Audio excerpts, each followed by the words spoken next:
الحمد للہ نحمده ونصلی علی رسوله الکریم اما بعد فاعوذ باللہ من الشیطان الرجیم بسم اللہ الرحمن الرحیم۔ آج ہم نے 12واں پارہ پڑھا ہے، رمضان 2026۔ اس پارے میں سورہ ہود ختم کی ہے اور سورہ یوسف شروع کی ہے۔ سورہ ہود میں اللہ تعالیٰ نے پچھلے پیغمبروں کے واقعات بیان کیے ہیں ہماری عبرت کے لیے کہ اللہ اپنے بندوں سے غافل نہیں ہے، وہ ہر دور میں اپنے پیغمبروں کو بھیجتا رہا ہے انسانوں کی ہدایت کے لیے۔ فرمایا وَمَا مِن دَابَّةٍ إِلَّا عَلَى اللَّهِ رِزْقُهَا وَيَعْلَمُ مُسْتَقَرَّهَا وَمُسْتَوْدَعَهَا كُلٌّ فِي كِتَابٍ مُبِينٍ۔ یہ صورت پہلے اللہ نے شروع کی اللہ تعبدوا الا اللہ اننی لکم منہ نذیر و بشیر۔ تمام پیغمبروں نے جو اعلان کیا اپنی قوموں میں جا کے، وہی اعلان اللہ نے محمد صلی اللہ علیہ وسلم سے کروایا۔ فرمایا کتاب احکمت آیاتہ ثم فصلت من لدن حکیم خبیر۔ یہ کتاب ایک ایسے بادشاہ کی طرف سے ہے جو حکمت والا اور باخبر ہے ہر ایک چیز سے۔ تو یہ صورت ان آیتوں کی اس کتاب کی صورت ہے، اللہ تعبدوا الا اللہ، اور اس کا پیغام کیا ہے کہ عبادت کسی کی مت کرو، صرف اور صرف اللہ کی، یعنی غلامی صرف کس کی ہوگی؟ اللہ کی ہوگی۔ اننی لکم منہ نذیر و بشیر، میں اللہ کی طرف سے ڈرانے والا بھی ہوں اور خوشخبریاں دینے والا بھی ہوں۔ جو اس دعوت کو ٹھکرا دیں ان کا ٹھکانہ بہت برا ہے، اور جو اس دعوت کو لبیک کہہ کے مان لیں اور اس پر عمل کریں ان کے لیے آگے جنت کے باغات ہیں۔ پھر فرمایا وما من دابۃ فی الارض الا علی اللہ رزقها، زمین پر چلنے والی کوئی مخلوق ایسی نہیں ہے جس کا رزق اللہ کے ذمے نہ ہو۔ اس پر ایک مشہور اشکال کیا جاتا ہے کہ بہت سے لوگ بھوکے بھی تو مر جاتے ہیں، بہت سے جانور بھوکے بھی تو مر جاتے ہیں۔ خوب سمجھ لیں، اس آیت کا یہ مطلب نہیں ہے کہ کوئی مخلوق بھوک سے مر ہی نہیں سکتی۔ اگر یہ مطلب ہوتا تو صحابہ کرام کو جب بھی قرآن پر کوئی اشکال ہوتا وہ سامنے رکھتے، بلکہ مشرکین مکہ تو اعتراض کا کوئی موقع چھوڑتے ہی نہیں تھے، وہ فوراً یہ اعتراض کر لیتے کہ ایسے تو بہت سے لوگ بھوک سے مر جاتے ہیں۔ تو وہ بھی اس آیت کا مطلب سمجھتے تھے کہ اس کا مطلب یہ ہے کہ اللہ تعالیٰ کے نظام میں خرابی نہیں ہے، باقی جب اللہ کسی کو موت دینا چاہتا ہے تو حادثاتی موت بھی ہو سکتی ہے، قتل بھی ہو سکتا ہے، تو بھوک بھی موت دینے کا ایک طریقہ ہے۔ تو جتنی مخلوق دنیا میں آتی ہے، انسان ہو یا جاندار ہو، سب نے دنیا سے جانا ہے۔ تو دنیا سے جانے کے طریقے کیا ہیں؟ کبھی بھوک سے، کبھی قتل سے، کبھی حادثے سے، کبھی بیماری سے۔ یہ ایسا ہی ہے جیسے ابراہیم علیہ السلام نے فرمایا وَإِذَا مَرِضْتُ فَهُوَ يَشْفِينِ، جب میں بیمار ہوتا ہوں تو اللہ مجھے شفا دیتا ہے۔ تو کیا ہمیشہ دے دیتا ہے صرف شفا؟ اس میں کیا تعویل کی جائے گی؟ جب چاہتا ہے تو شفا دے دیتا ہے، لیکن جب اس نے موت ہی لکھی ہوئی ہو پھر نہیں دیتا۔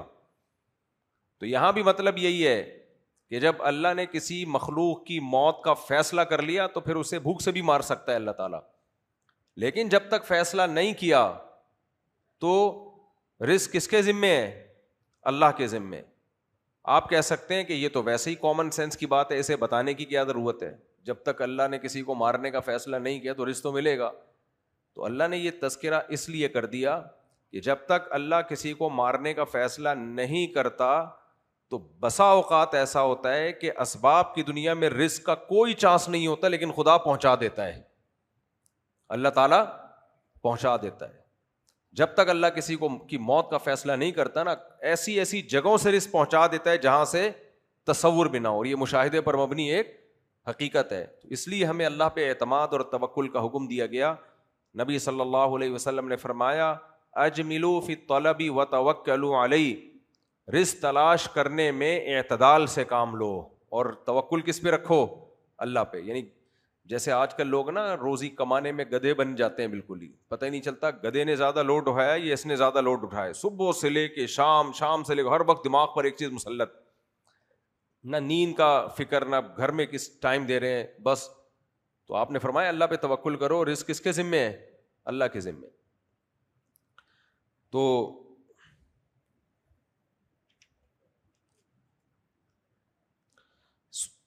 اللہ تعالیٰ نے فرمایا مثل الفریقین کالاعمی والبصم والبصیر والسمیع. جو لوگ اس دعوت پر ایمان لے کر آتے ہیں، اللہ کی دعوت، اللہ کے پیغمبروں کی دعوت، اور جو اس دعوت کو ٹھکرا دیتے ہیں، ان دونوں کی مثال ایسے ہے جیسے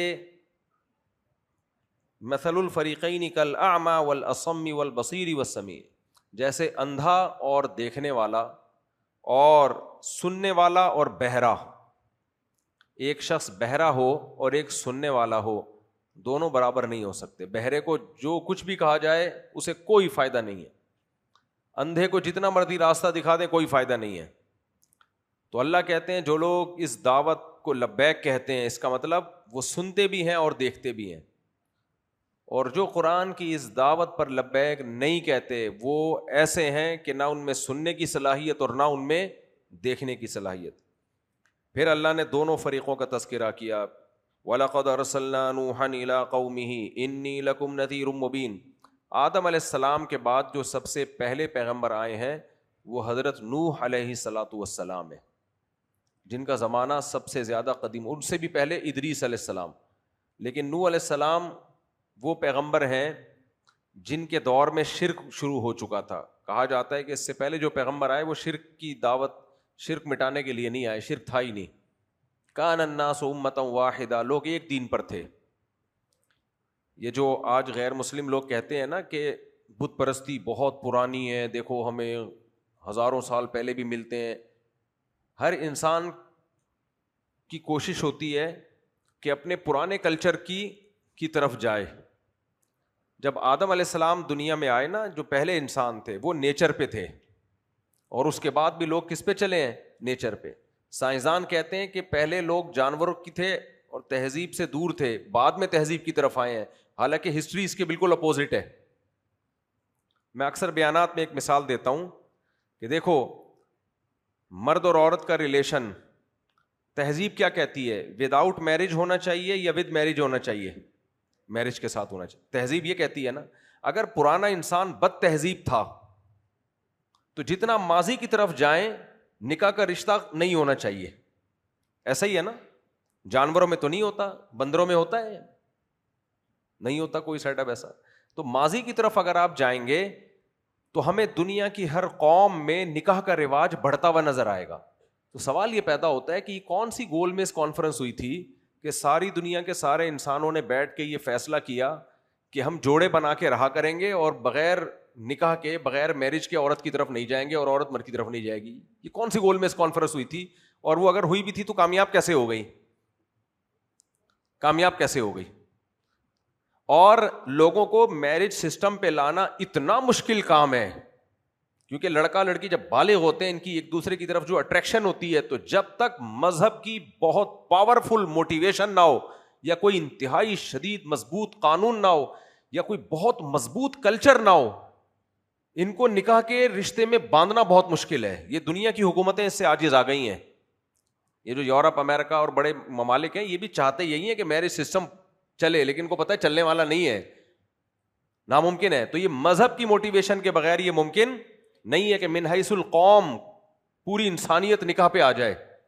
تو اس سے پتہ چلتا ہے ان تمام انسانوں کی جو بیس ہے وہ مذہب سے جا کے ملتی ہے، پیغمبروں سے ملتی ہے. پیغمبروں کی گائیڈنس کے بغیر خود سے انسان میں اتنا شعور نہیں ہے کہ وہ ساری قومیں مل کے نکاح کے کو رواج دے دیں، یہ ممکن ہی نہیں ہے. تو آپ جیسے جیسے ماضی میں جائیں گے نا، نکاح کا رواج زیادہ نظر آئے گا. گراف آپ نے بناتے ہیں نا لوگ، تو فیوچر کی طرف جائیں گے میرج سسٹم ختم ہوتا نظر آئے گا، پاس کی طرف جائیں گے میرج سسٹم اسٹرانگ ہوتا نظر آئے گا. تو یہ کس نے اسٹرانگ کیا بھائی؟ انسانوں کو کس نے سکھا دیا؟ یہ اس سے پتہ چلتا ہے کہ یہ جو آسمانی کتابیں کہتی ہیں نا کہ پہلے پیغمبر آتے رہے ہیں اور پیغمبروں سے سب کے لنک ملتے ہیں جا کے. یہ جو دنیا میں بہت سارے ملک ہیں جو، اچھا ایک اور مثال میں آپ کو زبردست دیتا ہوں. جتنا ماضی کی طرف جائیں گے انسان کی خوراک میں گندگی کم ہوتی نظر آئے گی. چھپکلیاں، چوہے، بندر، بلیاں نہیں کھائے گا انسان. ماضی کی طرف آپ جائیں گے. حالانکہ اگر انسان کو کسی مذہب نے گائیڈ نہ کیا ہوتا تو خود سے نہیں اس کو پتہ چلتا کہ کیا چیز کھانے کی اور کیا چیز کھانے کی نہیں.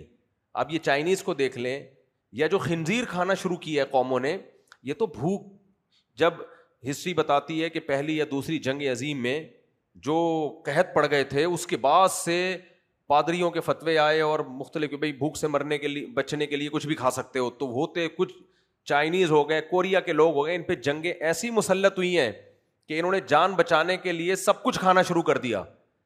ہسٹری یہ بتاتی ہے کہ ماضی میں جائیں گے تو انسان یہ سب کچھ نہیں کھاتا تھا, تو انسان کو کس نے بتایا کہ کیا کھانے کا ہے کیا کھانے کا نہیں ہے؟ اگر ایجوکیشن نے بتایا تو ایجوکیشن تو چائنا اور جاپان کے پاس زیادہ ہے, کوریا کے پاس زیادہ ہے. بھائی یہ چیزیں ایجوکیشن سے نہیں آتی, یہ پیغمبروں کی موٹیویشن کے بغیر نہیں آتی. تو آپ ماضی میں جاؤ گے نا تو پیغمبروں کی تعلیمات کے اثرات آپ کو زیادہ ملیں گے. تو اس سے پتہ چلتا ہے انسان کی اصل پیغمبر سے شروع ہوتی ہے, بندر سے شروع نہیں ہوتی. بندر سے ایوالو ہو کے انسان اب تو کہہ سکتے ہیں کہ تہذیب یافتہ ہو گیا. ماضی میں تہذیب کہاں سے آئی انسان کے پاس؟ تعلیم تو اب ہے نا, پہلے تو نہیں تھی اس نوعیت کی تعلیم تھی. لیکن کمال کی بات ہے جب وہ ایجوکیشن آئی ہے تو تہذیب کی چند چیزیں تو آ گئی, 3 پیس سوٹ, ٹائی وائی, آفس, یہ تو ترقی کی وجہ سے ہے. یہ جو انسان میں ڈیسنٹ پنا آیا ہے نا, یہ ترقی کی وجہ سے آیا ہے, یہ تہذیب کی وجہ سے نہیں آیا. اگر تہذیب ہوتی تو شراب کا رواج ختم ہونا چاہیے تھا, زنا ختم ہونا چاہیے تھا, ماں باپ کو اولڈ ہاؤس میں رکھنے کا رواج ختم ہونا, پہلے صلہ رحمی, رشتے جوڑنے زیادہ ملیں گے. کس نے سکھا دیا بھائی رشتے جوڑنے یا توڑنے نہیں ہیں؟ تو یہ سب چیزیں ماضی میں زیادہ ملیں گی. تو یہ اس کی علامت ہے کہ انسانوں کا جو پاسٹ ہے وہ پیغمبروں سے لنک ہے, کیونکہ یہ تعلیمات پیغمبروں کے علاوہ کوئی دیتا نہیں ہے. پھر انسانوں میں میجورٹی کس کی ہے؟ عیسائیوں کی, یعنی مسیحیوں کی, یہودیوں کی اور مسلمانوں کی. میجورٹی ان کی ہے نا. تو یہ میجورٹی بھی جا کے کس پہ ملتی ہے؟ ابراہیم علیہ السلام پہ. یہ سب تینوں مانتے کس کو ہیں؟ ابراہیم علیہ السلام کو. تو میجورٹی کی تو ہسٹری اتنی محفوظ ہے کہ دنیا پہ حکومتیں انہوں نے کی ہیں, اور تینوں کی اصل ابراہیم علیہ السلام سے جا کے ملتی ہے. تینوں ان کو پیغمبر مانتے ہیں. تو یہ بھی اس بات کی علامت ہے کہ یہ انسانوں کی اصل ماضی کی طرف جیسے جیسے جائیں گے تو پیغمبروں سے لنک مضبوط ہوتا چلا جائے گا. تو اب قرآن کہتا ہے کہ پیغمبروں کی دعوت جو تھی, شرک بعد میں آیا ہے, توحید پہلے تھی. تو یہ جتنے بت پرست لوگ دلائل دیتے ہیں نا کہ ہمیں تو 4000 سال پہلے کے بھی مجسمے ملتے ہیں, بت ملتے ہیں, تو ملتے ہیں, لیکن اس سے بھی آپ پہلے جاؤ گے تو شرک نہیں تھا. تو سب سے پہلے شرک ہوا نوح علیہ السلام کی قوم میں. تو اللہ تعالیٰ فرماتے ہیں وَلَقَدْ أَرْسَلْنَا نُوحًا إِلَىٰ قَوْمِهِ إِنِّي لَكُمْ نَذِيرٌ مُّبِينٌ. ہم نے نوح علیہ السلام کو ان کی قوم کی طرف بھیجا. نوح علیہ السلام نے کہا میں تمہیں ڈرانے والا ہوں. دیکھو اللہ کو شرک سے نفرت کیوں ہے؟ اللہ یہ چاہتے ہیں کہ بندے اس کی عبادت کریں, اس سے محبت کریں. تو ہم اگرچہ مشرک نہیں ہیں, لیکن اگر ہم اللہ کو اپنی ڈکشنری سے نکال دیں گے, اللہ کے احکامات کو نکال دیں گے, تو جو اللہ کی چاہت ہے وہ تو پوری نہیں ہوئی نا. اس کا مطلب تو یہ ہوا کہ نہ ہم نے اللہ کو مانا نہ اللہ کے سوا مانا. تو اللہ جب کہتے ہیں نا کہ شرک نہیں کرو, اس کا مطلب مجھے تو مانو. تو اللہ انسانوں سے یہ چاہتا ہے کہ وہ اس کو یاد رکھیں اور اس کے احکامات کو پورا کریں اور صرف اسی کی عبادت کریں وہ. تو فرمایا انی لکم نذیر مبین اللہ تعبدوا الا اللہ, اللہ کے سوا کسی کی غلامی مت کرو. انی اخاف علیکم عذاب یوم علیم, مجھے ایک دردناک عذاب کے دن کا تم پہ خطرہ ہے. فقال الملأ الذین کفروا من قومہ, جو نوح علیہ السلام کی قوم میں کافر تھے ان میں جو بڑے بڑے لوگ تھے, ہمیشہ پنچایتیں کہاں سے شروع ہوتی ہیں؟ جو پیسے والے سردار لوگ ہوتے ہیں نا وہ رکاوٹ ڈالتے ہیں سب سے زیادہ.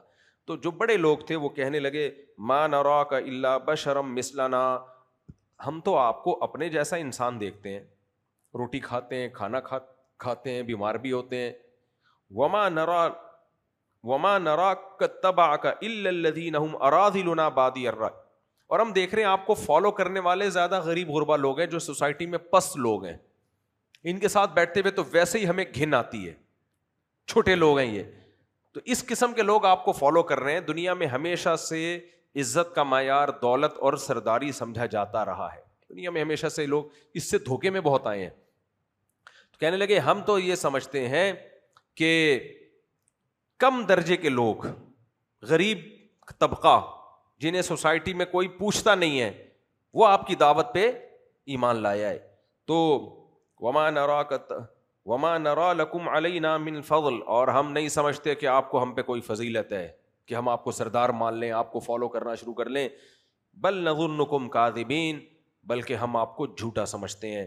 قال یا قومی ارأیتم ان کنت علی بینۃ من ربی, نوح علیہ السلام نے کہا میری قوم, اگر اللہ کی طرف سے میں واضح دلیل پر ہوں, شخصیت کی تم بات کر رہے ہو, اور انبیاء تو بڑے اونچے خاندانوں میں ہوتے ہیں نا, لیکن تم نے شخصیت کے لیے معیار بھی کیا بنا لیا ہے, دولت اور سرداری, یہ معیار بنا لیا ہے. اعمال کو, اخلاق کو, اچھے خاندان کو معیار نہیں بنایا تم نے, اور اس بات کو بھی معیار نہیں بنایا کہ میں دعوت کیا لے کے آیا ہوں, بات کیا کر رہا ہوں تم سے. اگر تم یہ سمجھتے ہو میں اپنے رب کی طرف سے دلیل پر ہوں, وآتانی رحمۃ من عنده, اور اللہ نے مجھے رحمت بھی دی اپنی طرف سے, مجھے سیدھا راستہ دکھا دیا, فعمیت علیکم, لیکن وہ راستہ تم پہ اندھا ہو گیا ہے. قرآن نے تو یہاں مختصر بیان کیا, لیکن یہ نوح علیہ السلام کی جو ڈیبیٹ چلی ہے اپنی قوم سے, وہ کتنے سال, 950 سال, 950 سال. فلبث فیہم الف سنۃ الا 50 عاما, قرآن کہتا ہے 50 کم ہزار سال رہے ہیں وہ قوم کے اندر.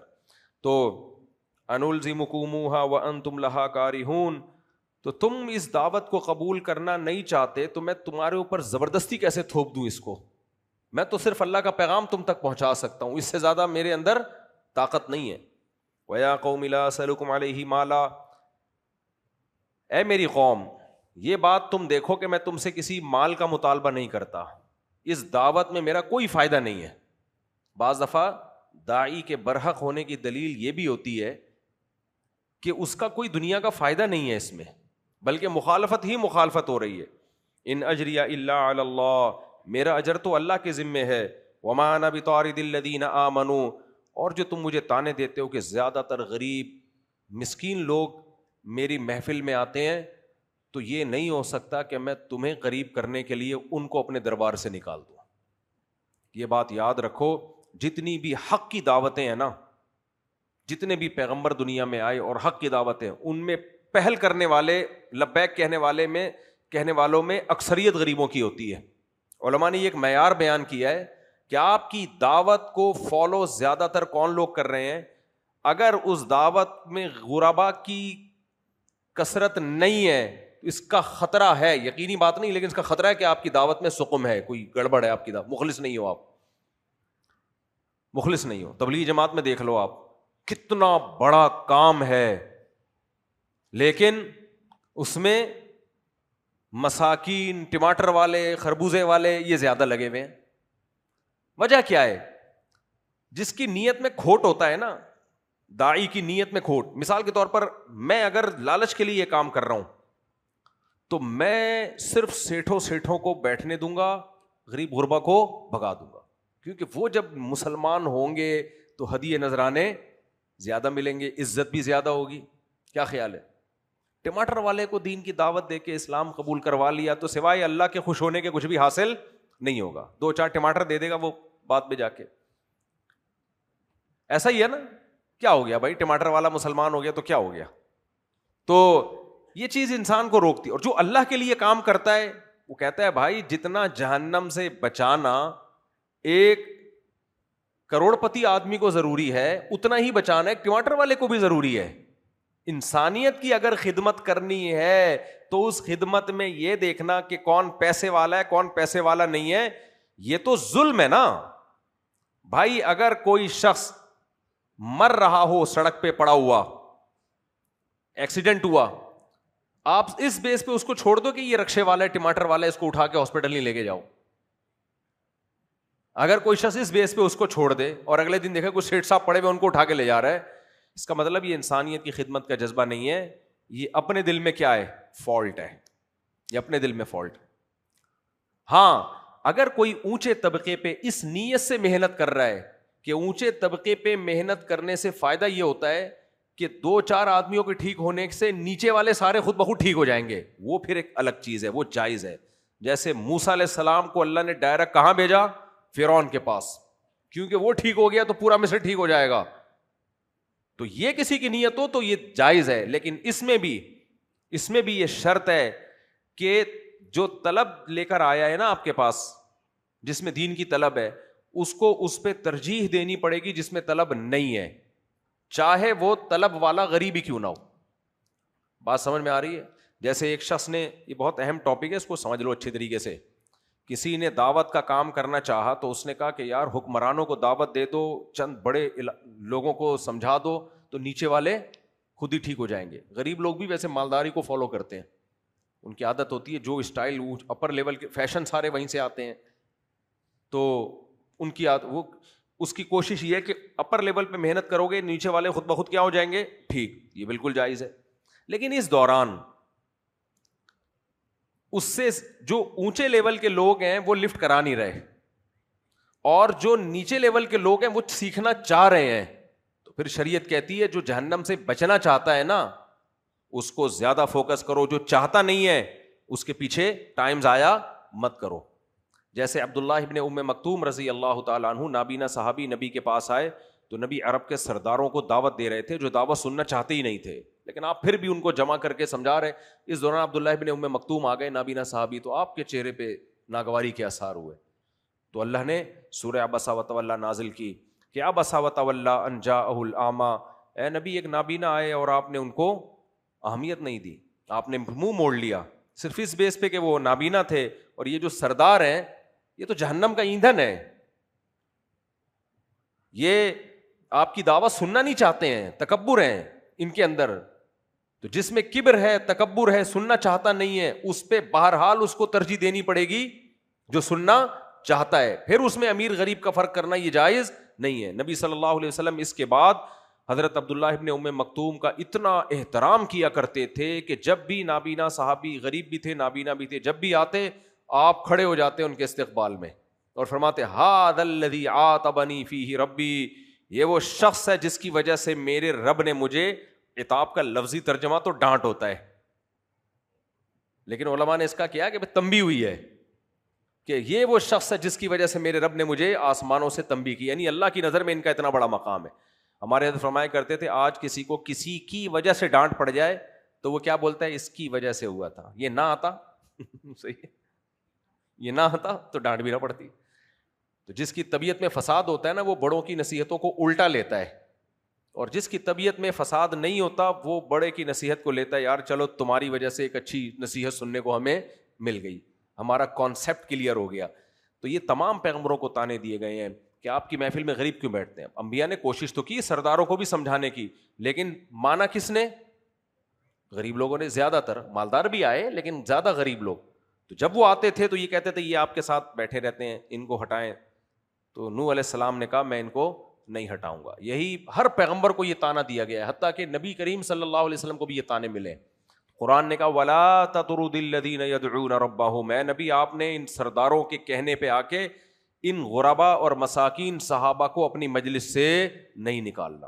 عبداللہ بن مسعود فخر سے بتایا کرتے تھے کہ ان مسکینوں میں میں بھی تھا, جن کے پاس کھانے کو روٹی نہیں ہوتی تھی, صفہ کے چبوترے پہ ایسے بیٹھتے تھے کہ ایک جو ہے نا ایک دوسرے کی طرف پیٹھ کر کے, کیونکہ سطر چھپانے کے لیے لباس نہیں تھا, ایسے فاقے چل رہے تھے, لیکن علم کے لیے اپنے آپ کو وقف کر دیا تھا.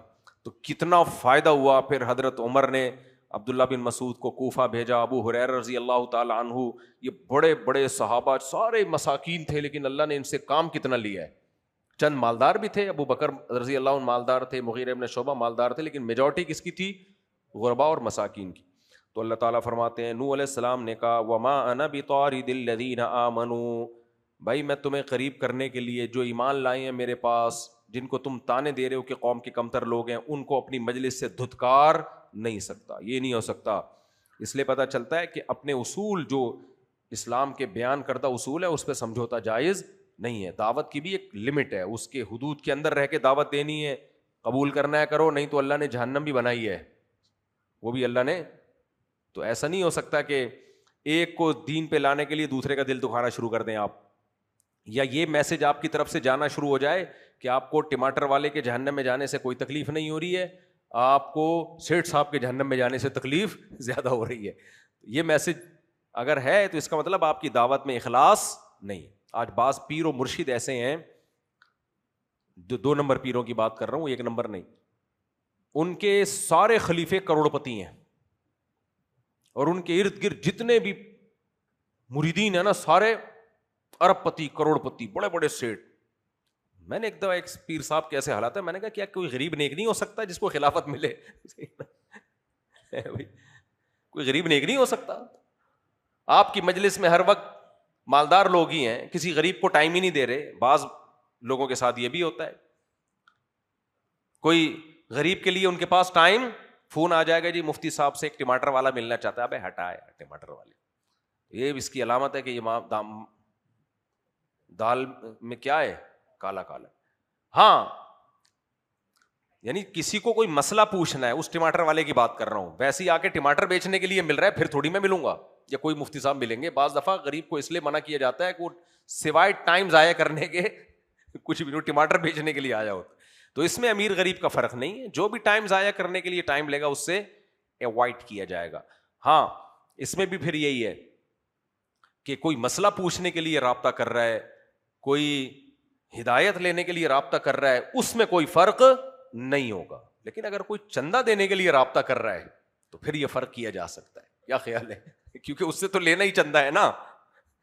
تو ٹماٹر والا بیچارہ کیا چندہ دے گا, اس کے بارے میں خطا ہوتا ہے کہ وہ تو الٹا چندہ لے نہ لے. بہرحال اگر وہ دینا چاہ رہا ہے تو وہ بھی ٹھیک ہے, لیکن ایک مثال دے رہا ہوں کہ بہت جلدی بدگمان نہ ہو جایا کریں. اس میں ہر چیز میں ڈیٹیل ہے, تفصیل ہے, لیکن اتنی بات بہرحال ضرور ہے کہ اگر کسی عالم, کسی بزرگ کا تعلق صرف مالداروں سے ہے, غریبوں سے نہیں ہے, تو اس کا خطرہ ہے کہ دال میں کچھ کالا کالا ہے. خود اس کے دل میں دنیا کی محبت ہے.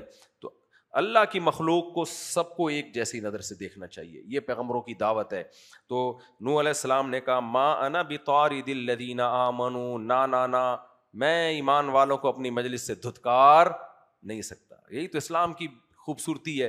جس نے آنا ہوگا اس خوبصورتی کو دیکھ کے آئے گا, جس نے نہیں آنا ہوگا تو نہ آئے نا, اس کا تو دماغ ہی ٹھیک نہیں ہے. اسلام کو تھوڑی چینج کیا جائے گا. مسجدوں میں دیکھ لو نا, کوئی فرق ہوتا ہے؟ مسلمانوں کی جتنی بھی عبادت گاہیں ہیں, چاہے حرم ہو, ہاں سیکیورٹی کے لیے حرم میں کچھ پابندیاں لگی ہوئی ہیں, وہ تو سیکیورٹی کے پیش نظر ہے. لیکن جہاں سیکیورٹی کا مسئلہ نہیں ہے, وہاں ایک عام آدمی بھی بیت اللہ کے قریب چلا جاتا ہے, پہلی صف میں کھڑا ہو جاتا ہے. کوئی بہت بڑا آفیسر ہو, ملک کا صدر ہو, وہ بھی چلا جاتا ہے. تو یہ شروع سے ہی اللہ کے ہاں مسجد میں کوئی فرق نہیں ہوگا. اس نے کہا ہے نا, ایک ہی صف میں کھڑے ہو گئے محمود و ایاز. آگے اللہ فرماتے ہیں انہم ملاقو ربہم, اے میری قوم میں ان کو اپنی مجلس سے دھتکار نہیں سکتا, کیونکہ انہوں نے بھی رب سے ملنا ہے. وَلَٰكِنِّي أَرَاكُمْ قَوْمًا تَجْهَلُونَ, یعنی رب سے ملنا ہے تو رب ان سے خود دیکھ لے گا کہ کون چھوٹے لیول کا ہے اور کون بڑے لیول کا. میں کیوں دھتکاروں, لیکن میں تمہیں دیکھتا ہوں تم جہالت کی باتیں کر رہے ہو. یہ دعوت کو ناپنے کا کوئی طریقہ نہیں ہے کہ غریب زیادہ آ رہے ہیں, امیر کم آ رہے ہیں تو اس کی دعوت غلط ہے. یہ کوئی طریقہ نہیں ہے. وَيَا قَوْمِ مَن يَنصُرُونِي مِنَ اللَّهِ إِن طَرَدتُّهُمْ, اور اے میری قوم اگر میں اپنی مجلس سے ان کو نکال دوں گا تو کیا تم مجھے اللہ کے عذاب سے بچا لو گے؟ اللہ کہے گا نہیں کہ یہ سارے میرے بندے ہیں, تو کیا ان کی جنت میں جانے کی آپ کو فکر نہیں ہے؟ ان کی فکر ہے. جیسے ماں باپ اپنی سب اولاد کو ایک نظر سے دیکھتے ہیں, سوائے ان ماں باپ کے جو میرا بیان سن رہے ہیں, وہ ایک نظر سے نہیں دیکھتے, پیسے والے کو زیادہ ویلیو دیتے ہیں. لیکن اصولی طور پر ماں باپ کو اپنی اولاد کو ایک نظر سے دیکھنا چاہیے, اچھے ماں باپ کی علامت ہوتی ہے, اور عام طور پر ایسا کرتے ہیں. تو اسی طرح اللہ کی نظر میں بھی سب مخلوق کیا ہے؟ برابر ہے. اللہ چاہتے ہیں سارے جہنم سے بچیں اور جنت میں جائیں. اور کمال کی بات ہے, حدیث میں آتا ہے غریب جنت میں زیادہ ہوں گے, مالدار کم ہوں گے. تو اللہ تعالیٰ کو تو اس سے کوئی فرق نہیں پڑتا نا. اللہ تو کہتا ہے اللہ کے لیے یہ مال کیا ہے. تو آگے اللہ تعالیٰ فرماتے ہیں حالانکہ مالدار کے لیے جنت میں جانا آسان ہے, لیکن کم بخت جائیں گے کم, کیونکہ وہ عیاشی میں زیادہ لگ جاتے ہیں. اس لیے جن کے پاس پیسے نہیں ہیں نا, اللہ کا شکر ادا کریں, پیسے آتے پتہ نہیں کیا کر لیتے. کوشش کریں کمانے کی, لیکن نہیں آ رہے تو بھی ٹھیک ہے. وَلَا أَقُولُ لَكُمْ عِنْدِي خَزَائِنُ اللَّهِ, اور میں تم سے یہ نہیں کہتا میرے پاس اللہ کے خزانے. انہوں نے تانا دیا تھا آپ ہماری طرح کے انسان ہیں, تو کہنے میں نے کب دعویٰ کیا کہ میرے پاس کوئی خزانے ہیں, بہت ارب پتی ہوں. وَلَا أَعْلَمُ الْغَيْبِ, نہ میں غیب جانتا ہوں. میں نے یہ دعویٰ ہی نہیں کیا. جو دعویٰ کیا اس کی دلیل مانگو نا. دیکھو کوئی یہ دعویٰ کر رہا ہے جج صاحب اس نے جمشید نے میرے 1,00,000 روپے لیے ہیں. آپ دلیل, جج کہتا ہے کہ دلیل لے کر آؤ. آپ دلیل لے کر آئے, وسیم نے 1,00,000 روپے لیے ہیں. تو جج کہے گا بھائی جو دعویٰ کیا ہے اس کی دلیل چاہیے ہمیں, کیا خیال ہے؟ تم تو وسیم کا, تم نے تو ایک نیا کیس بنا دیا ہے. تو پھر آپ کیا کرو گے؟ جمشید پر گواہ لے کر آؤ گے کہ جمشید نے 1,00,000 روپے لیے ہیں. تو جج کہے گا کہ تم نے اس پہ دلیل دے دی کہ جمشید نے تم سے 1,00,000 روپے لیے ہیں, لیکن وسیم نے تم سے 1,00,000 روپے لیے, اس کی تو دلیل ہی نہیں دی تم نے. تو آپ کیا کہو گے؟ سر میں نے دعویٰ جمشید پہ کیا, وسیم کہاں سے آ گیا بیچ میں؟ جو دعویٰ کیا اس کی میں نے دلیل دی ہے, جو دعویٰ میں نے کیا ہی نہیں ہے اس کی دلائل مجھ سے کیوں مانگ رہے ہیں؟ پھر بھی جج کہا نہیں, وسیم نے تم سے 1,00,000 روپے لیے, اس کی دلیل لاؤ. آپ کہو گے جج صاحب وسیم کا تذکرہ کر کیوں رہے ہو؟ میں نے کب کہا کہ 1,00,000 روپے لیے ہیں؟ کہ نہیں, وسیم نے 1,00,000 روپے لیے ہیں, اس کی دلیل دو گے تو میں مانوں گا کہ جمشید نے بھی لیے ہیں. تو یہ جج کی کھوپڑی آؤٹ ہونے کی علامت ہوگی کہ نہیں ہوگی؟ کیا خیال ہے؟ تو پیغمبروں سے نا جو دعویٰ ہوتا ہے لوگ وہ دلیل نہیں مانگ رہے ہوتے, دلیل وہ مانگ رہے ہوتے ہیں جو انہوں نے دعویٰ کیا ہی نہیں. تو کہتے ہیں بھائی نوح علیہ السلام نے کہا میں نے خدا ہونے کا دعویٰ تھوڑی کیا ہے کہ میں کہوں میرے پاس خزانے ہیں, مجھے غیب کا علم ہے. میں نے یہ دعویٰ کب کیا؟ اور یہ بھی نہیں کہا کہ میں تمہاری طرح کا انسان نہیں ہوں, تم ہی میں پیدا ہوا, تمہاری قوم کا فرد ہوں, میری ماں بھی ہے, میرے باپ بھی ہیں, تو میں تو انسان ہوں. دعویٰ میں نے یہ کیا کہ اللہ نے انسانوں میں ایک انسان کو سلیکٹ کیا ہے دعوت کے لیے. تو میرے نبی ہونے کے دلائل مانگو گے تو میں دوں گا, بشریت سے اوپر کے دلائل مانگو گے تو میں نہیں دوں گا. تو کہنے لگے من ینصرنی من اللہ ولا اقول لکم عندی خزائن اللہ, میں نہیں کہتا میرے پاس خزانے ہیں, ولا اعلم الغیب, نہ میں نے دعویٰ کیا کہ میں غیب کا علم جانتا ہوں, مجھے نہیں پتا کل کیا ہونے والا ہے. ولا اقول انی ملک, نہ میں نے یہ کہا کہ میں فرشتہ ہوں کہ مجھے کھانے پینے کی ضرورت نہیں ہے. ولا اقول للذین تزدری اعینکم لن یأتیہم اللہ خیرا, اور تم جن کو رسوا سمجھ رہے ہو نا, قوم کے کمتر, جن کو کمتر کہہ رہے ہو, تو ایک جواب تو میں نے دیا کہ میں ان کو اپنی مجلس سے نکالوں گا نہیں. دوسرا ایک اور اس سے بھی آگے کہ میں ان کو کمتر مانتا بھی نہیں ہوں. سمجھ میں آ رہی ہے بات؟ یہ اس سے بڑا دعویٰ ہے. یعنی پہلی بات میں تو یہ تھا کہ قوم نے کہا کہ آپ وہ کمتر لوگ ہیں, آپ کی مجلس میں وہ لوگ بیٹھ رہے ہیں, ہم نہیں بیٹھیں گے. تو نوح علیہ السلام نے کہا کہ میں ان کو نکالوں گا نہیں اپنی مجلس سے. گویا اس میں یہ میسج ہے کہ کمتر تو ہیں لیکن میں نکال نہیں سکتا کیونکہ اللہ کے بہرحال بندے ہیں. آپ لوگ کی سمجھ میں آ رہا ہے؟ بھائی اللہ کے بندے تو ہیں نا, میں کیسے نکالوں؟ اللہ نے مجھے کہا کہ ان کو بھی دعوت دو. گویا یہ مان لیا کہ کمتر تو ہیں. اگلے کلام میں کہہ رہے ہیں میں یہ بھی نہیں کہہ رہا تمہارے کہنے سے کہ تم جن کو ذلیل سمجھتے ہو, تزدری اعینکم لن یؤتیہم اللہ خیرا, کہ اللہ بھی ان کو کمتر سمجھتا ہے اور اللہ ان کے لیے خیر کے فیصلے نہیں کرے گا, یہ بھی نہیں مانتا میں. تمہارے کہنے سے کوئی کمتر تھوڑی ہو جائے گا. سمجھ میں آ رہی ہے بات؟ تمہارے کہنے سے نہیں ہو جائے گا کوئی کمتر. فرمایا پھر کیا کہتا ہوں. کتنی کلیئر دعوت ہوتی ہے دیکھو پیغمبروں کی. پھر اس کا مطلب کہ کمتر نہیں ہے تو وہ بھی برتر ہیں, پھر کیا خیال ہے؟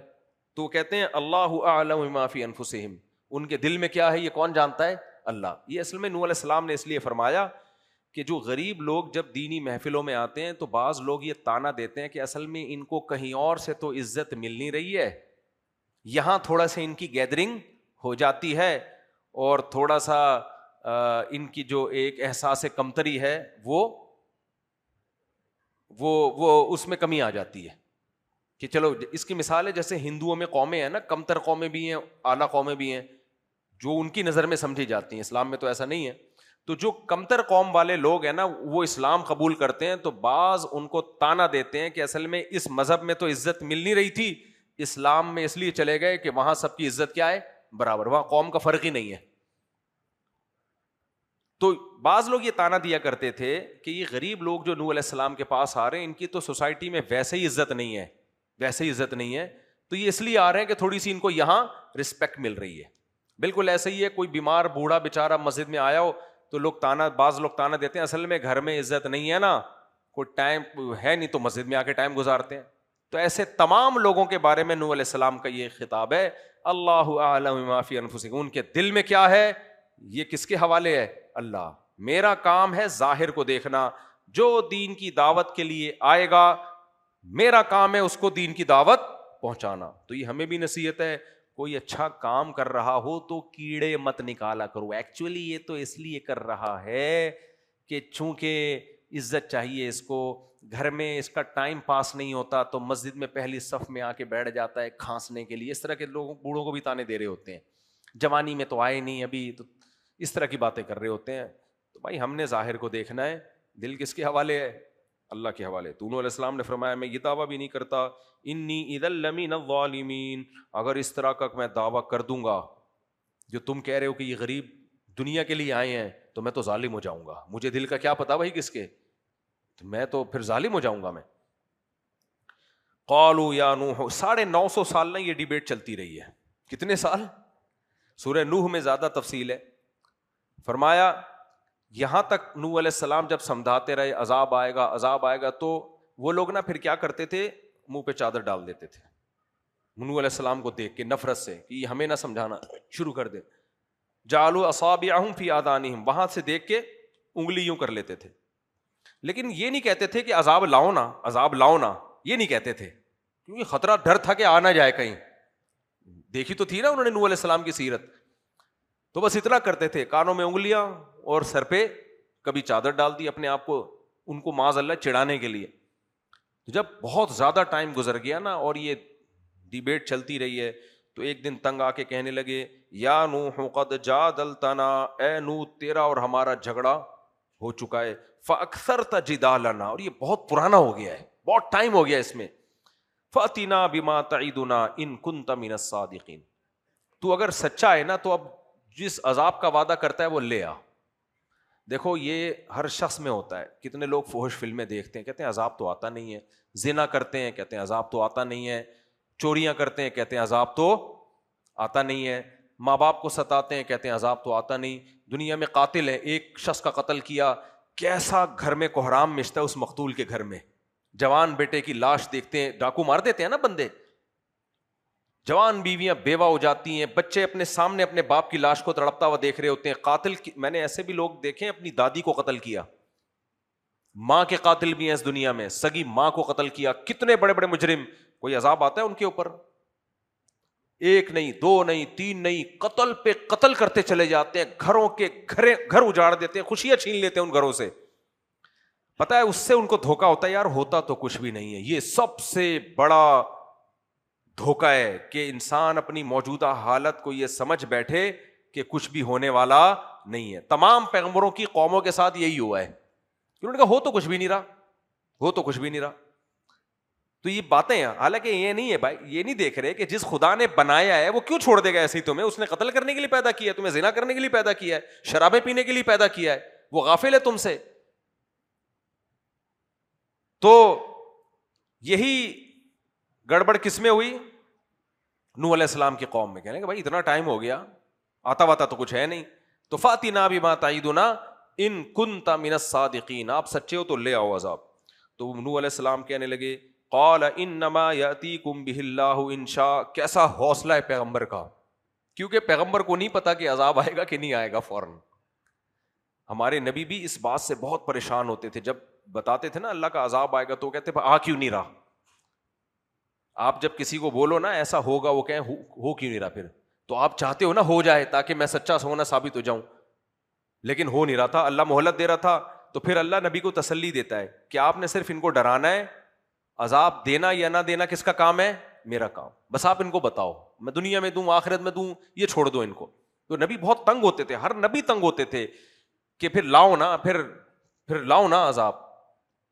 تو نوح علیہ السلام کو جب تانا دیا تو نوح علیہ السلام پریشان کہ بھائی یہ تو میرا کام نہیں ہے. تو کتنی دل تنگ ہوتا ہے نا ایسی باتوں سے.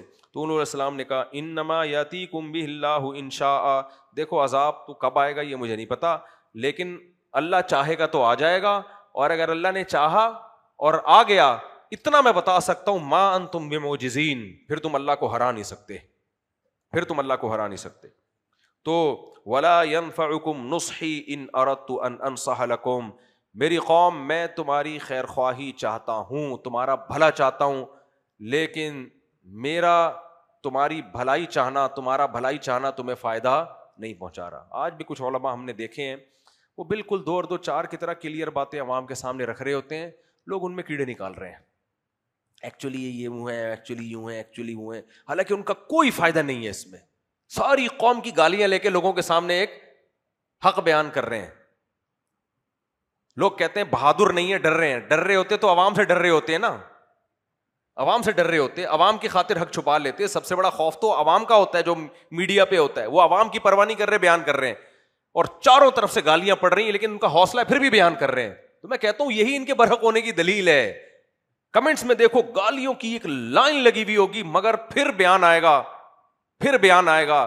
نہ کہیں سے پیسے مل رہے ہیں، نہ کہیں سے اپریشیٹ کیا جا رہا ہے.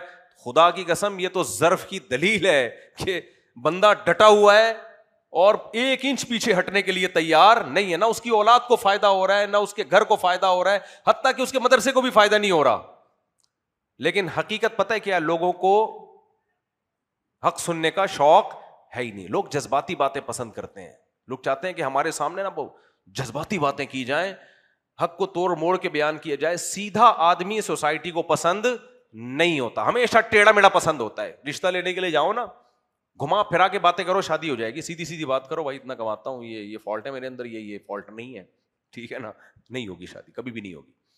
تو 2 نمبری کا دور ہے. میڈیا پہ بھی جو گھمائے نا باتوں کو، گھمائے باتوں کو، کلیئر بات نہیں کرتا، وہ زیادہ چلتا ہے. اسٹائل مارے، اسٹائل مارے. مجھے لوگ کہتے ہیں کہ آپ سنجیدگی پیدا کرو. میں تکلف سے بات کروں گا مجھے خود اچھا نہیں لگے گا. میں ایسے آ جاؤں یوں بالکل، تو بھائی میں جو ہوں وہ نظر آؤں نا. کیا ہے یار، سننا سنو، نہیں تو پتلی گلی سے نکلو. کوئی غلط بات کر رہا ہوں تو بتاؤ یار. تو تکلف کا دور ہے، ایکٹنگ کا دور ہے، لفاظی کا دور ہے. ایسے ایسے بھی ہیں یوٹیوبر ایکٹر بنے ہوئے ہیں، مذہبی اسکالر ہیں لیکن ایکٹر بنے ہوئے ہیں وہ. تو اچھا مجھے کہتے ہیں ایکٹر، تو ایکٹنگ تھوڑی دیر ہوتی ہے، صحیح ہے نا. 2 گھنٹے ایکٹنگ نہیں ہوتی، 10 منٹ کے کلپ میں ایکٹنگ ہو جاتی ہے. اور میرا تو یہی اسٹائل ہے جب سے میں بیان کر رہا ہوں. 30 سال سے ایکٹنگ کر رہا ہوں کیا. تو اس لیے میرے بھائی میں نہیں کہہ رہا ہم بہت نیک ہیں، لیکن یہ دور ہے لفاظی کا اور باتوں کو گھمانے کا. جو اور گھمائے گا پھرائے گا، لوگ اس کو کہیں گے سبحان اللہ، جو سیدھی سیدھی بات کر رہا ہوگا. اور مجھے سب سے زیادہ مزہ آتا ہے عاملوں کو گالیاں دینے میں، کیونکہ سب سے بڑے ایکٹر کون ہوتے ہیں؟ یہ جو جن چڑیل بھوت بھگانے والے عامل ہیں نا، یہ بڑے حلالی ہوتے ہیں. اس کو الٹا کر لینا، جا کے حلالی کے لفظ کو کیا کر لینا، الٹا کر لینا. تو اگر میں کوئی واقعی حلالی ہو نا، اس کو حلالی بولوں تو اس کو نہیں الٹا کر لینا، کیونکہ ایسا نہ لوگ یہ سمجھے کہ اس کی ٹرم ہی یہی ہے. تو وہ میں جب بھی الٹنا ہوگا تو بتا دیا کروں گا یہ سچی مچی کا حلالی بول رہا ہوں یا اپوزٹ والا بول رہا ہوں. تو یہ عامل جتنے بھی ہوتے ہیں 1 نمبر کے حلالی ہوتے ہیں. اچھا اشارہ کر دیا کروں گا بس یوں، اس سے سمجھ جانا یہاں حلالی سے کیا مراد. ایکٹر ہوتے ہیں یہ. ایک عامل آیا ہمارے محلے میں، یوں یوں کر کے سونگ رہا ہے، کہہ رہے اس علاقے میں کچھ اثرات لگ رہے ہیں، میں نے کہا رکھ کے چماٹ لگاؤں گا، بغیرت یہاں سے دفع ہو جائے. یہاں سے سونگ رہا ہے یہاں پہ. تو اور بڑے بڑے مدرسوں سے فارغ بزرگوں کے خلیفے رائے منڈ میں مقیم بنے ہوئے ہوتے ہیں، پاگل کے بچے. تبلیغ والے ان چیزوں سے دور ہیں، لیکن وہ مقیم کا مطلب رائے منڈ میں جا کے بیٹھ جائے گا تاکہ وہاں سے بھی فیور لے. تو لفاظی اچھی چیز نہیں ہے. سیدھی سیدھی بات کرنے کی عادت ڈالو. تو پیغمبروں کی دعوت سیدھی سیدھی. تو انہوں نے کہا عذاب کیوں نہیں آتا؟ انہوں نے کہا بھائی اللہ چاہے گا تو آئے گا، میں نہیں بتا سکتا کب آئے گا، لیکن اتنا بتا سکتا ہوں آئے گا تو اس اللہ کو تم ہرا نہیں سکتے. اور لا ينفعکم نصحی، میں تو تمہاری خیر خواہی چاہ رہا ہوں. اس کی سب سے بڑی دلیل یہ ہے کہ نہ اس میں مجھے مالی فائدہ ہے، نہ اس میں مجھے عوام سے کوئی فیور مل رہا ہے. ساری زندگی میں نے اسی کام میں لگا دی ہے بھائی، ساری زندگی اسی کام میں لگا. 950 سال کوئی بزنس میں لگائے کہاں سے کہاں پہنچ جائے گا، ہے بھائی. زمینیں خریدنے میں لگائے کہاں سے کہاں پہنچ جائے گا. تو کچھ بھی نہیں ہے میرے پاس، تمہارے سامنے ہوں. رزق میں اللہ پہ توکل کرتا ہوں، وہ کھلا دیتا ہے. تو میں تو تمہیں بچانا چاہ رہا ہوں، لیکن میری نصیحت تمہیں فائدہ، خیر خواہی تمہیں فائدہ نہیں دے رہی. انشاء اللہ ان کان اللہ یرید ان یغویکم، اگر اللہ ہی نے تمہیں گمراہ کرنے کا فیصلہ کر لیا ہے، یعنی تمہاری حرکتیں ایسی ہیں کہ اللہ نے تمہارے دلوں پہ مہر لگا دی. اگر وہی تمہیں گمراہ کرنا چاہتا ہے تو میرے بس میں نہیں. اب تم الٹا میری دعوت کو ماننے کے بجائے عذاب کے مطالبے کر رہے ہو. باقی قرآن میں دوسری جگہ پہ آتا ہے کہ جب پھر اللہ نے وحی نازل کی نوح علیہ السلام کے اوپر، لن یؤمن من قومک الا من قد آمن، بلکہ یہی ہے یہ کہ اے نوح اب آپ کی قوم میں جتنے لوگوں نے ایمان لانا تھا وہ ایمان لا چکے ہیں، اب ہرگز مزید کوئی شخص ایمان نہیں لائے گا. اللہ کے علم میں یہ بات تھی، یہ نہیں لائیں گے. تو جب اللہ نے یہ آیتیں نازل کی تو نوح علیہ السلام نے پھر اللہ سے بد دعا کی کہ اللہ اس قوم کو تو تباہ کر دے. لا یلدو الا فاجرا کفارا. اس بد دعا میں بھی دیکھو اگلی نسل کی خیر خواہی تھی کہ یہ جتنے بچے جنیں گے نا وہ بھی جہنمی پیدا ہوں گے سارے. تو ایسی نسل کو کیوں پیدا کر رہا ہے جس نے آگ میں جلنا ہے؟ اس لیے جو ایمان لے آئے 40 یا 80، ایک میں روایت میں آتا ہے جتنے بچ گئے یا بچ گئے، باقی سب کو تو کیا کر دے، ہلاک کر دے، تاکہ ان کی نسل پیدا نہ ہو، کیونکہ یہ نسل بھی انہی پہ جائے گی. وہ تو دیکھ رہے ہیں نا اپنی آنکھوں سے. عام طور پہ تو لوگ اپنے ماں باپ کے دین پہ ہوتے ہیں. تو نوح علیہ السلام نے جب بد دعا کی، اللہ نے آپ کی بد دعا کو قبول کیا. پھر اللہ فرماتے ہیں وَأُوحِيَ إِلَىٰ نُوحٍ أَنَّهُ لَن يُؤْمِنَ مِن قَوْمِكَ إِلَّا مَن قَدْ آمَنَ وَاصْنَعِ الْفُلْكَ بِأَعْيُنِنَا. اے نوح تو کشتی تیار کر ہماری نگاہوں کے سامنے، وَوَحْيِنَا اور ہماری وحی کی نگرانی میں، وَلَا تُخَاطِبْنِي فِي الَّذِينَ ظَلَمُوا. اب میں نے ان کو ہلاک کرنے کا فیصلہ کر لیا ہے، اب ان ظالموں کے بارے میں مجھ سے بات نہیں کرنا. پیغمبر رحم دل ہوتے ہیں بہت، تو وہ جب عذاب آتا ہوا دیکھتے ہیں تو پھر قوم کے لیے دعا شروع کر دیتے ہیں. تو اللہ نے نوح علیہ السلام پر پابندی لگا دی کہ اب ان ظالموں میں اس کے بارے میں کوئی سفارش کے لیے مجھ سے کلام مت کرنا، ان کو میں نے ہلاک کرنے کا فیصلہ کر دیا ہے. انہم مغرقون، اور یہ فیصلہ ہو چکا ہے کہ یہ سب کے سب غرق ہوں گے. اس وقت پوری دنیا میں آبادی وہیں تھی، پوری دنیا میں جو آبادی تھی نا وہ کہاں تھی؟ وہیں تھی آبادی. اس کے علاوہ دنیا میں کہیں آبادی نہیں تھی نوح علیہ السلام کے دور میں، کیونکہ قرآن نے کہا ہے اور آسمانی کتابیں کہ ہم سب کس کی اولاد میں ہیں؟ نوح علیہ السلام کی اولاد میں، کیونکہ آدم ثانی بھی کہا جاتا ہے. اور اللہ نے سورہ بنی اسرائیل میں ہم سے خطاب کیا ہے کہ تم نوح کی اولاد میں ہو، اور نوح بچے اس لیے تھے کہ وہ اللہ کے توحید پرست شکر گزار تھے. تو جو شکر گزار، تم اگر شکر گزار نہیں ہو تو تم بینیفٹ کیوں لے رہے ہو بچنے کے؟ ہے بھائی. یعنی اس کی مثال ایسے ہے جیسے کوئی مائگریٹ کر کے آ رہا ہو، اس کو کسی نے پکڑ لیا اور چھوڑا اس بیس پہ کہ تو جو ہے کیا نام ہے، تیرے پاس پاسپورٹ نکل آیا، ایک مثال ہے، اور آپ پاسپورٹ بنا نہیں رہے ہو، تو لوگ کہیں گے نا کہ بھائی تمہارے ابا کو تو اسی بیس پہ نیشنلٹی ملی تھی کہ ان کے اندر یہ کوالٹی تھی، اب تم تو اس راستے سے ہی ہٹ رہے ہو، تو پھر تمہیں تو وہ نیشنلٹی ملنی نہیں چاہیے جو جن اصولوں اور ضابطوں پہ ملی تھی ان کو. تو اللہ نے قرآن میں کہا ہے کہ ذریۃ من حملنا مع نوح، کہ تم لوگ نوح کی اولاد ہو، انہ کان عبدا شکورا. ان کو نجات کیوں ملی تھی؟ عبدن شکور تھے، اللہ کے شکر گزار تھے. تو اللہ تعالیٰ فرماتے ہیں وَيَصْنَعُ الْفُلْكَ، نوح علیہ السلام اور ان کے ساتھ ایمان والے کشتی تیار کر رہے ہیں. کلما مر علیہ ملأ من قومہ سخروا منہ، جب بھی قوم کے سردار لوگ گزرتے نا مذاق اڑاتے کہ نہ کوئی دریا ہے قریب میں، نہ کوئی نہر ہے قریب میں، سمندر بھی دور ہے، اور یہ کیا کر رہے ہیں؟ کشتی بنا رہے ہیں. نوح علیہ السلام نے ان کو بتا دیا تھا کہ عذاب آنے والا ہے، پھر بھی نہیں ڈرے. قال ان تسخروا منا فإنا نسخر منکم کما تسخرون. نوح علیہ السلام نے کہا اگر تم ہمارا مذاق اڑا رہے ہو تو ان قریب ہم تمہارا مذاق اڑائیں گے، ابھی تو اڑا لو جتنا اڑانا ہے. نوح علیہ السلام نے یہ کیوں کہا؟ دیکھو جب اللہ کسی کی ہلاکت کا اور عذاب کا فیصلہ کر دے نا تو پھر اللہ کی محبت کا تقاضا یہ کہ اس سے نفرت کی جائے، پھر یہ غیرت کا مسئلہ بن جاتا ہے. جب اللہ نے پابندی لگا دی نا کہ نہیں دعا نہیں مانگ سکتے ان کے لیے، پھر اس پہ طرز کھانا یہ ایسے ہے جیسے آپ اللہ سے بھی آگے نکلنے کی کوشش کر رہے ہو. تو نوح علیہ السلام نے کہا کہ ہم اب تمہارا مذاق اڑائیں گے. کچھ صوفی نا زیادہ فنٹر بن رہے ہوتے ہیں، اتنا بھی فنٹر بننے کی ضرورت نہیں ہے، اعتدال ہر چیز میں کیا ہے. وہ ایک صوفی صاحب بیان کر رہے تھے، روس کا جو صدر تھا نا گورباچوف تھا، اس نے افغانستان کی واٹ لگا دی تھی، 16 لاکھ بندے مار دیے تھے افغانستان. تو وہ دعا کر رہے ہیں اللہ گورباچوف اگر قیامت کے دن گورباچوف قیامت کے دن مجھ سے ملا تو میں نظریں نہیں ملا سکوں گا، کیونکہ میری کمزوری تھی جس کی وجہ سے وہ دین پہ نہیں آیا. وہ تھوڑا زیادہ مسالہ لگ گیا تھا ان کو، میری کمزوری تھی جس کی وجہ سے وہ دین پہ نہیں آیا. ایک پٹھان بیٹھا ہوا تھا، بولا گورباچوف میرے کو ملے قیامت کے دن چھوڑوں گا نہیں میں اس کو، اس بے غیرت نے اتنے لاکھوں انسان قتل کیے ہیں، چھوڑوں گا نہیں میں اس کو. تو غیرت کے بھی کچھ اصول ہوتے ہیں نا. تو اور یہ مرنے کے بعد دعا ہو رہی تھی گورباچوف. ایک اور مولوی صاحب تھے، وہ بھی اس طرح کی دعا کر رہے، بہت ظالم آدمی ہے، اس کے بارے میں دعا کر رہے ہیں اللہ تو مجھے بڑا غصہ آیا. میں نے کہا یار اتنے بندے مار دیے اور اتنا ظلم کر رہا ہے, دعوت کا موقع ملے تو ضرور دیں دعوت, لیکن مجمع میں اس کے فضائل تو بیان نہ کریں نا بیٹھ کے.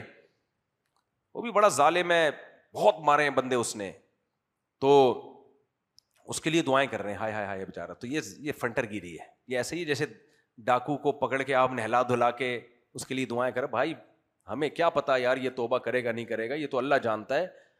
غالب یہی ہوتا ہے کہ جو اس اسٹیج پہ پہنچ جائے نا وہ ریورس نہیں ہوتا. ہم نے دنیا کے حکام اس پہ جاری کرنے, باقی اللہ جانے. آپ موقع ملے دعوت دینے کا تو پھر تو ہر ایک کو دعوت دینی چاہیے, اور وہ نرم لہجے میں دینی چاہیے. آگے چلتے ہیں میرے بھائی. اسی طرح یاد رکھو یہ جو بڑے بڑے گناہ گار ہوتے ہیں نا, ایک گناہ وہ ہوتا ہے جو چھپ کے ہوتا ہے, اس پہ تو شریعت نے حکم دیا پردہ ڈالو, چاہے زانی ہو شرابی ہو جو مرضی کر رہا ہے پردہ ڈالو. ایک کھلا ڈلا ہوتا ہے, گناہ بھی کبیرہ اور گناہ بھی کھلے عام. ایسے شخص کی مجمع میں تعریف جائز نہیں ہے. سائٹ پہ لے جا کے کر لو مکھن لگانے کے لیے, تھوڑا دین پہ آ جائے, مجمع میں نہیں کر سکتے. کیوں؟ اس کو دین پہ لانے کے لیے آپ باقیوں کے دین کا بیڑا غرق کیوں کر رہے ہو؟ باقی دیکھیں گے جب اتنے بڑا آدمی اس کی بھی تعریف کر رہا ہے تو اس کا مطلب یہ کوئی جرم نہیں ہے, یہ کوئی جرم نہیں ہے. پھر اس کا مطلب یہ بھی, اب ایسے لوگوں سے کہا جائے کہ بھائی آپ اتنے ایسے گناہگار کی مجمع میں تعریف کیوں کر رہے ہو, کہہ رہے ہیں اس کو دین پہ لانے کے لیے. بھائی اگلے کو دین پہ لانے کے لیے آپ باقیوں کا بیڑا غرق کیوں کر رہے ہو؟ ان کے دل میں سے دین کی ویلیو نکل جائے گی نا. لوگ کہیں گے اچھا ایسے ہو کے بھی نیک ہو سکتا ہے انسان, یعنی شراب بھی پیتا رہے, لڑکیوں کے ساتھ حرام تعلقات بھی ہوں, ڈانس بھی کرتا رہے, ناشتہ بھی رہے, ساری دنیا میں سب کچھ کرتا رہے, تو بھی وہ قابل عزت ہے. اور تو لوگ کہیں گے پھر ہم بے وقوف ہیں جو ان ساری چیزوں سے بچتے ہیں. تو جو بھی مقتدا اور رہبر ہوتے ہیں ان کی ذمہ داری ہوتی ہے کہ ایسے لوگوں کی بھرے مجمع میں تعریف نہ کریں. ہاں سائٹ پہ لے جا کے جو مرضی مکھن لگانے لگائیں, کھلے عام نہیں ہونا چاہیے. برائی بھی نہیں کریں لیکن تعریف بھی نہیں کریں. تو بعض لوگ لمٹ کراس کر دیتے ہیں اپنی دین کی دعوت میں, وہ اتنا زیادہ آگے چلے جاتے ہیں کہ وہ پھر غلط اس سے میسج جانا شروع ہو جاتا ہے. چلتے ہیں جلدی جلدی ہم اس کو مکمل کرتے ہیں. فَإِنَّا نَسْخَرُ مِنْكُمْ كَمَا تَسْخَرُونَ, فرمایا ہم تمہارا تمسخر کریں گے جیسے تم کر رہے ہو. فَسَوْفَ تَعْلَمُونَ مَن يَأْتِيهِ عَذَابٌ يُخْزِيهِ, ان قریب پتہ چل جائے گا کون ہے جس پر ایسا عذاب آئے گا جو اس کو رسوا اور ذلیل کر کے چھوڑ دے گا, اور ہمیشہ کا عذاب آئے گا, پتہ چل جائے گا. حتیٰ اذا جاء امرنا, اللہ کہتے ہیں ہمارا حکم آیا, وفارت النور, زمین میں جتنی بھی گیپ تھے نا ان سب سے پانی ابلنا شروع ہو گیا. اچھا نبی صلی اللہ علیہ وسلم تو عرب میں تھے, آپ کا تو یہودی علماء سے اور ان سے کوئی تعلق ہی نہیں تھا, اور آپ تو پڑھنا بھی نہیں جانتے تھے تورات اور انجیل. لیکن میں نے پچھلی آسمانی کتابوں میں پڑھا ہے, ان میں بھی یہ واقعہ اسی طرح لکھا ہوا ہے. تو یہ بھی ایک واقعے کے مستند ہونے کی دلیل ہوتی ہے کہ تواتر کے ساتھ یہ نوح علیہ السلام کا واقعہ یہودیوں میں بھی, عیسائیوں میں بھی اور مسلمانوں میں بھی چلا آ رہا ہے. فارت النور, قرآن کہتا ہے جہاں جہاں بھی زمین میں دراڑیں تھی وہاں سے پانی ابلنا شروع.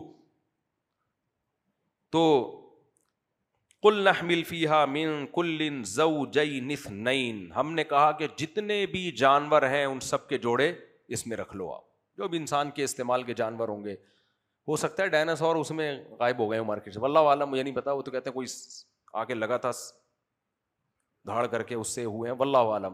بھائی یہ بھی ممکن ہے, تو وہ کون اٹھا کے لائے گا. لیکن اتنی بات ہے کہ حدیث میں آتا ہے کہ آدم علیہ السلام کا جو قد تھا نا وہ 60 گز لمبا تھا. اس سے پتہ چلتا ہے ماضی میں انسانوں کے قد بھی لمبے. تو ڈائناسور ان کی چھوٹی چھوٹی چھپکلیاں اور چوہے ہوتے ہوں گے. اور یہ حدیث کی تائید اس سے بھی ہوتی ہے ڈائناسور کو دیکھنے سے کہ اس زمانے کے جانور ایسے تھے. یہ تو ویسے سائنسدان کہتے ہیں اس زمانے میں انسان تھا نہیں, لیکن اتنی بات ضرور ہے, مجھے نہیں پتا کہ وہ سائنسدان جو کہتے ہیں وہ مستند خبر ہے یا نہیں ہے, واللہ اعلم, کیونکہ اتنا ماضی میں جا کے قیاس آرائیاں کی جا سکتی ہیں. یقینی کوئی بات, یہ جو سائنسدان کہہ رہے ہوتے ہیں یہ اندازے ہوتے ہیں, اس کو 100% آپ نہیں لے سکتے.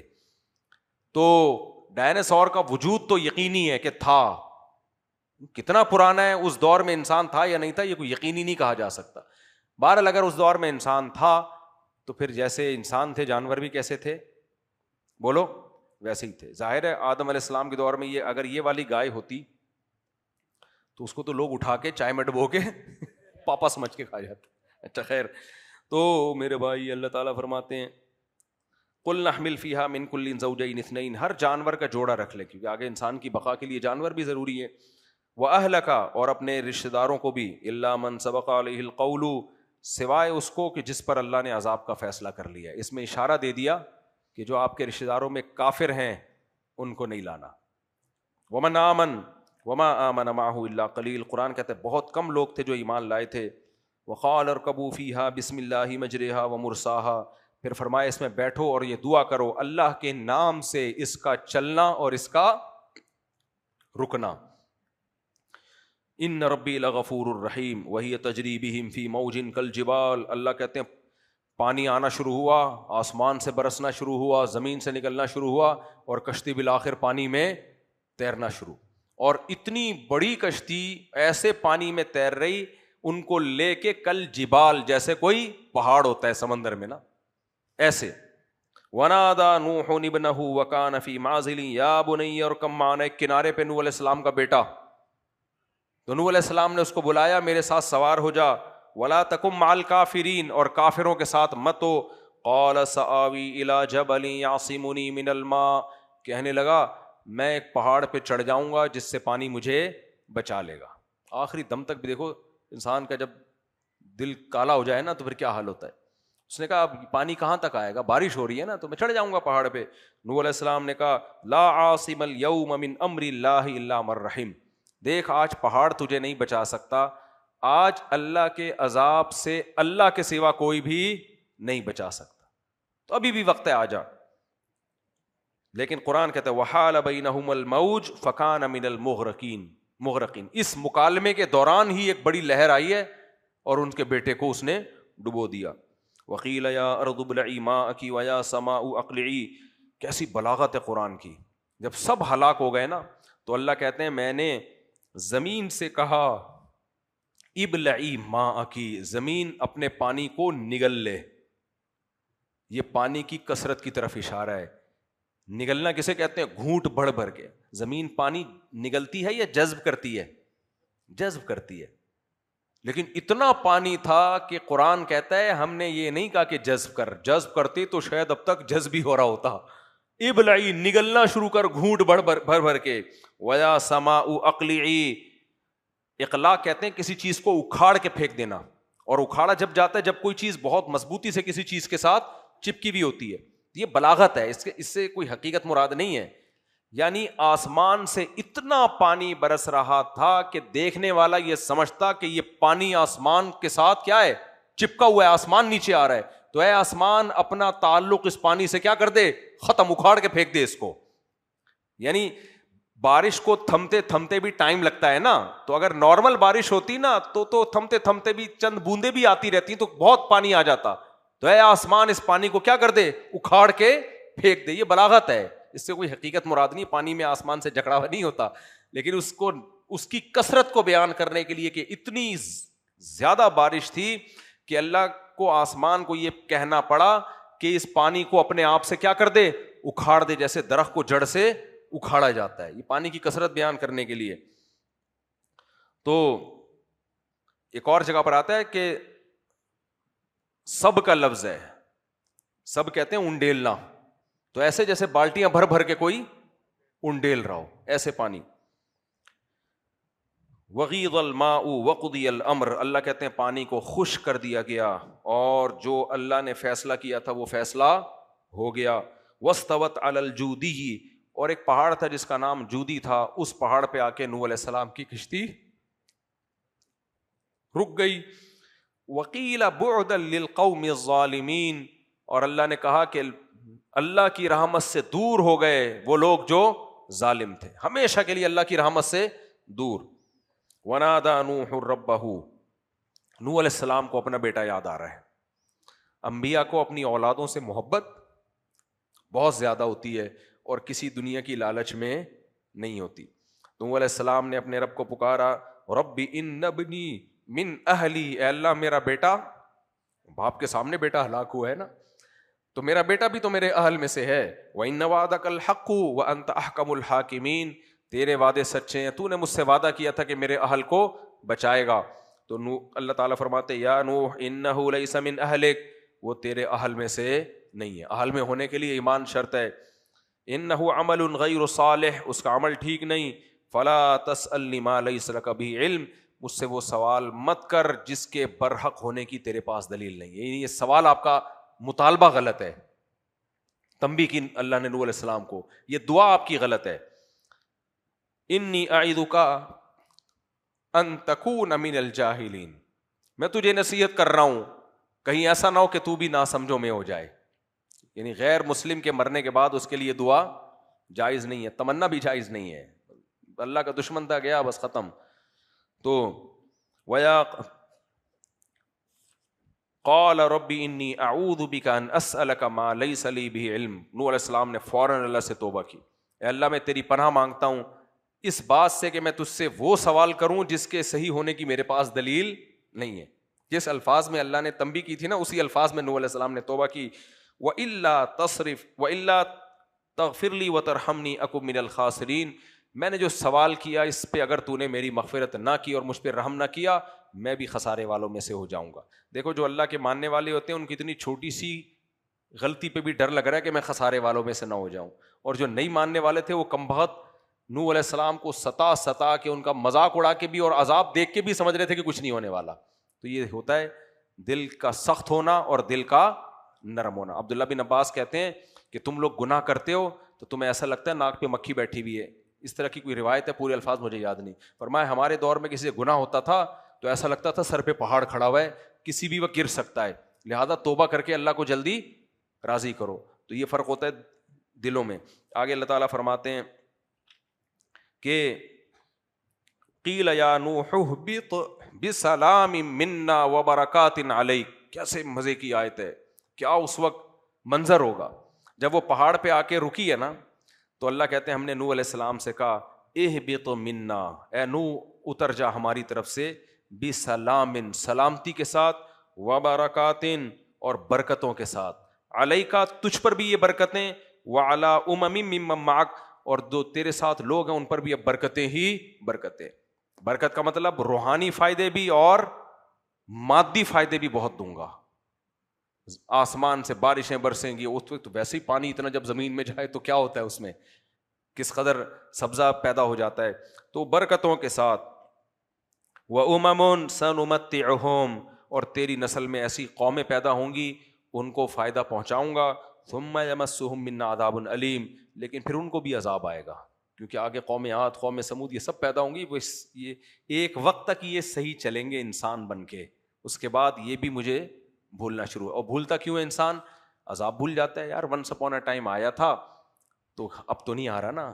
تھوڑے تھوڑے گناہ سے انسان جری ہوتا ہے. ایک گناہ کرتا ہے کہتا ہے کچھ بھی نہیں ہو رہا، پھر دوسرا کچھ بھی نہیں ہو رہا، پھر تیسرا کچھ بھی نہیں ہو رہا، پھر قتل پہ آتا ہے کچھ بھی نہیں ہو رہا، شراب پہ آتا ہے کچھ بھی نہیں ہو رہا. تو سمجھتا ہے یار یہ پیغمبروں نے واقعات ہیں وہی معاذ اللہ ایسے ہی بتائے ہوئے ہیں، لوگوں کے قصے، بزرگوں کے واقعات ہیں. یہاں سے انسان کو کیا ہوتا ہے؟ دھوکا. تو اللہ تعالیٰ قرآن میں کہتے ہیں بس یہ ختم ہونے والا ہے واقعہ. تلک من انباء الغیب نوحیہا الیک.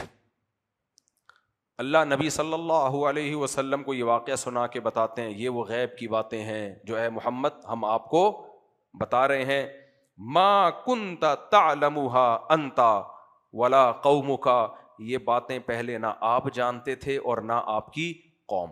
یہود و نصارہ جانتے تھے، ان کا شمار پڑھے لکھے لوگوں میں ہوتا تھا، آپ نہیں جانتے تھے، نہ آپ کی قوم جانتی تھی.